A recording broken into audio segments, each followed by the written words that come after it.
Hey guys, welcome back to my channel. It's Kayla. Today I'm going to be talking about non-target universities. I have a lot of you guys reach out to me saying you're either about to enter a non-target university, you're currently going to school at a non-target university, or you have graduated from a non-target university. Now, what is a non-target university? Well, at a target university, top companies in whatever area you major in will go there and recruit for new employees.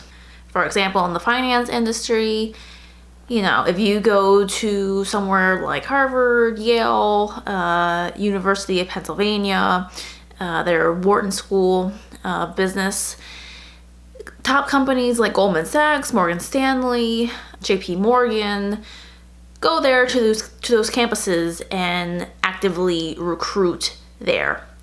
Every major pretty much has companies that they wish to be recruited for. Engineering majors have certain engineering companies they all think are the best to be employed by. Computer science majors have top companies that they wish and dream to be employed by. And different universities are known for different programs. Each college has their own reputation. Now, personally, I went to a non-target university and I was still able to find a job in the field that I wanted to after graduating. A lot of people reach out to me and say, did I make a wrong move by going to a non-target university? What do I do if I want to get a top job after graduating from a non-target university? Is it smarter for me to go to a non-target university where I will graduate with no student debt versus going to a higher ranked university where you will go into student debt? To answer the first question of whether or not you should be worried about going to a non-target university really depends on your own situation, what your dreams and goals are, and what you're able to make happen for yourself. So that's very much an individual case-by-case question that I would have to look at to be able to answer. Should you choose to go to a non-target university if you will go and graduate with no debt versus going to a higher ranked school and you would graduate with debt? That's a really hard thing to think about and to choose because graduating with no student debt is obviously amazing. Student loan payments are no joke for a majority of people who go to college in the United States. But if you go to a higher ranked college, ones that are actively being recruited at for whatever type of career that you're looking for, it might even the playing ground. If you're going to school for finance and you are able to get into like a top 5 program and you are recruited while you're going to those schools, it can definitely be worth the money and the sacrifice of, most of those schools, it's usually like $100,000 for 4 years if you don't have any scholarships or much financial aid going into those schools. But you can make back that $100,000 in 1 year of salary in a lot of high finance positions right out of college. So once again, it's going to depend on what you want in life and what your goals and dreams are after graduating. If your absolute dreams are to work for Goldman Sachs or investment banking, it might be worth taking on that risk of potentially $100,000 in debt to attend one of those top ranked universities. What should you do if you're already at a non-target university or you've decided to go down the path of going to a non-target university so you can graduate with little or no student debt? There are ways to make yourself more competitive and as competitive as the students who go to the target universities. One thing that I tell people often is if you go to a non-target university, you should look local first and then expand your way out as far as looking for opportunities after graduating. A lot of times companies that have offices in whatever particular area your college is in will have some loyalty to the colleges that are located there. They'll be more willing to give you, a student from that university, a shot because you go to a university in the area that they have an office in. So start local and work your way out.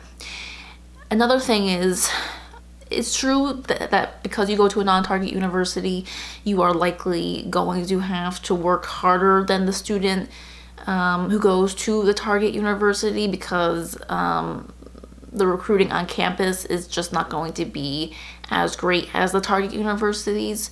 So for you as a non-target student, you're going to have to it's going to have to be more of a numbers game for you. You're going to have to put in more effort to make as many connections as possible, send more messages, reach out to more people, apply to more internships and jobs. That's why I stress to you guys to get internships and job experience like as soon as you possibly can. Even if your first internship or job opportunity is something where it's not paid, at least you can have something on a resume and convey that you provided value for a company, for someone, etc. So yeah, you're gonna have to put in more effort likely, but if it's worth it for you to go to the non-target university, or you know, you don't have any other options besides going to the non-target university, then that's the scenario. That's how it is. So how do you compete with students who go to target universities? You're going to want to have your GPA be as high as you can possibly achieve. GPA is something that will either help you or hinder you get internships, first jobs. You're going to want to build a resume that is impressive, and whether that be volunteering, internships, jobs within the field that you want to get into or not. You know, you want to have a resume that conveys that you are a person of value, of quality, that will do a great job in whatever position that you are using that resume to apply to. You're just going to have to be more creative than target students. Those students that go to target universities, a lot of them feel like they don't have to try as hard, and a lot of times that holds them back from being the best candidate for jobs out there. Having a great personality, having a great work ethic will do you wonders when you are interviewing, when you're making connections, when you're trying to get where you want to be. Nobody really wants to work with an entitled person unless that entitled person has very strong connections in whatever company they are working for.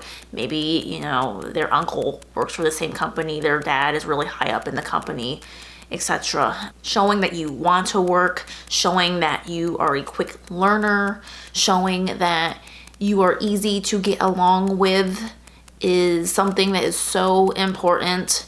And just being a nice, relatable person is not something that everybody gets. At the end of the day, can you get a top job going to a non-target university? Yes, it's possible. Will it be easier if you go to a target university?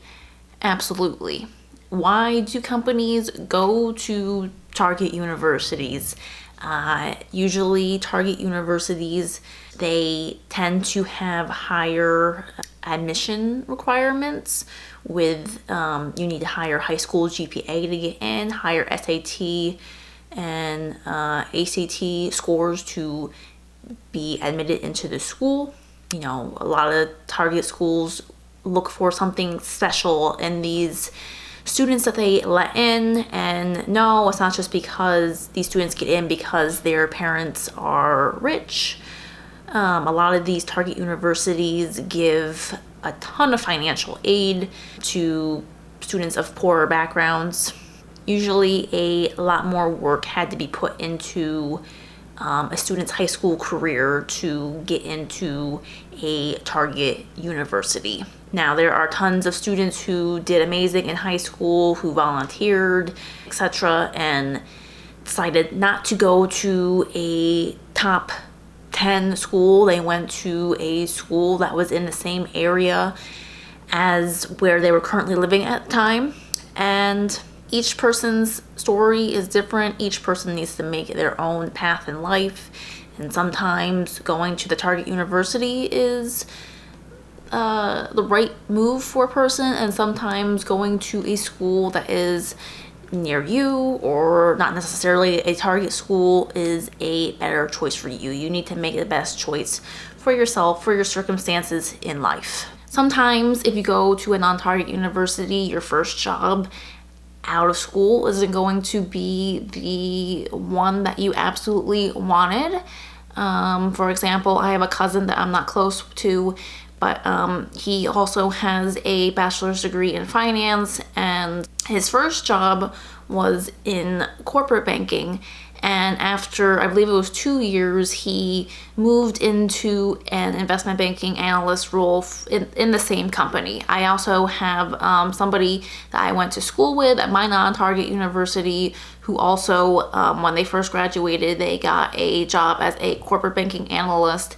And then I believe for him it was only 1 year, and he was able to transfer to a different company and started working as an investment banking analyst in New York City. Now, once again, because you go to the non-target university, you might have to spend that additional year, a couple years of building a name and career for yourself, and then transferring that time, that experience, and apply to something that you find either more pleasing, something that you actually want to do.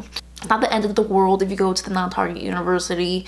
You can take experience in the outside world and eventually get to whatever in finance or any other area of working and make it happen for yourself. You might not be working in New York City as an investment banking analyst. You might have to take an investment banking analyst position in Houston instead, and then work your way up to a transfer back to New York City.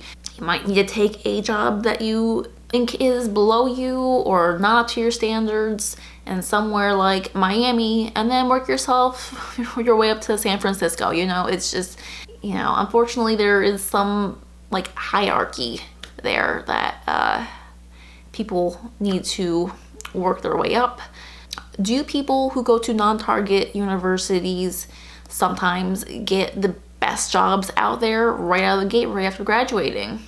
Yes, once in a while they do. A lot of people who went to the school that I went to work for Raymond James, which honestly is probably the best finance company that you could work for, especially for an investment banking position in Florida. They're located in St. Pete. You know, a lot of those people would probably tell you that they're happy they did not go work for Goldman Sachs, that they're happy that they worked for Raymond James instead. You know the saying that the grass is not greener on the other side, and that can be very much true for, you know, positions and companies that are recruiting at these top-ranked universities, and the same can be said for attending those top-ranked universities. So don't feel bad if you don't go to a top 3 university in the United States. Don't feel bad that you're not working for Goldman Sachs after graduating. Everybody does not have to follow the same generic path. We're all meant to do something different. You can get into a top 3 program, great, go for it. But if not, it's not the end of the world. So I hope you guys enjoyed me talking about non-target universities. And if you did, be sure to give this video a like and share it wherever you think you should on the internet. If you're not already subscribed, please go ahead and hit the subscribe button. If you have any comments or questions, be sure to leave them down below. I will get back to you. And until next time, I hope you have a great day, and I'll see you around in another one of my videos. Bye.